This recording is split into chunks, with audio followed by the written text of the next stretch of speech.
One Screen and One Bite, where I read you our most recent blog post so you can learn while you earn. And this week is all about CPMs. Not all CPMs, are created equally. Some acronyms have become more ubiquitous than the words they represent. Did you know that Scuba stands for self-contained underwater breathing apparatus, or that CAPTCHA is short for completely automated public Turing test to tell computers and humans apart? Marketing is also chock full of acronyms. With hundreds of tools and tactics to remember, abbreviations are designed to simplify our jobs. But it can be tough to keep them all straight, especially when they're seemingly illogical, as is the case with CPM.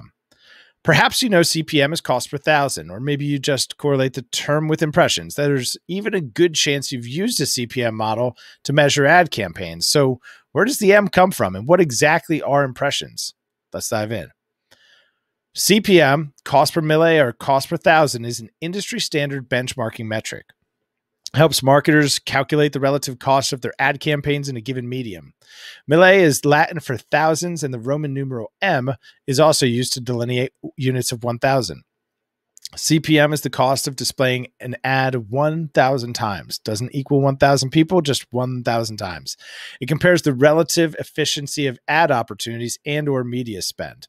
Companies pay a price for every 1,000 impressions an ad gets, and CPM is powered by impressions when used correctly. It can help evaluate the overall cost of ad campaigns. Quick note here, reach times frequency equals the number of impressions. So if you have an audience of 250 people and you want to reach them 4 times, that'd be your frequency of 4. 250 times 4 is 1,000 impressions. You're going to need 1,000 impressions to reach 250 people 4 times. So what is an impression? Well, it's a metric that tracks when a user sees a campaign. Also known as ad views, impressions measure how many times ads are displayed. So CPM helps marketers measure expenses for large numbers of impressions. When a user's browser on a website or an app, for example, when that user logs onto a site, it makes a call to the publisher's ad server asking which ad it should serve that user. Ads are displayed to the user, which generates an impression. And ad servers generally register and count impressions when the creative has fully downloaded onto a device and is starting to actually load. So how do you calculate CPM? Well, CPM is calculated by taking the cost of your advertising investment, dividing it by the total number of impressions, and then multiplying that by 1,000. And ultimately, CPM rates are set by platforms to calculate the total cost of campaigns. There's plenty of useful tools that help advertisers figure out the cost of a campaign, but it's also really important for marketers to understand the context of these impressions. So while running a campaign through a calculator can help an advertiser get an initial read on costs, it's important to have a better understanding of your campaign. A CPM doesn't tell you much if you don't understand the conversions behind these impressions. It's important to know that CPMs do not track whether ads were clicked or engaged with.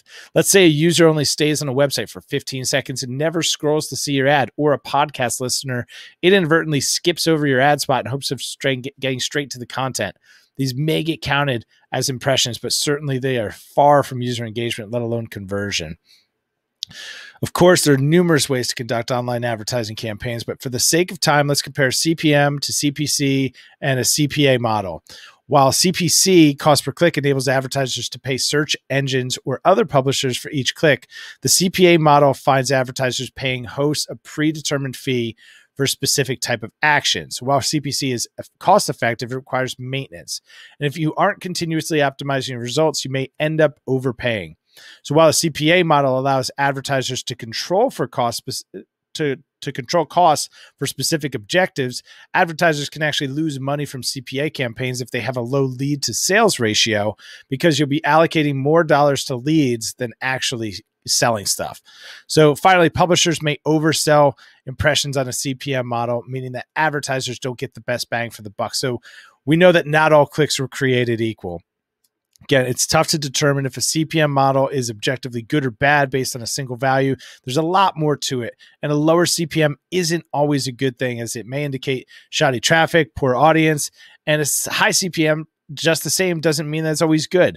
So if you found this helpful, please share it with somebody who could benefit. And until we see you guys next time, keep learning, keep earning, and we'll keep biting away at little nuggets like this. We'll see you.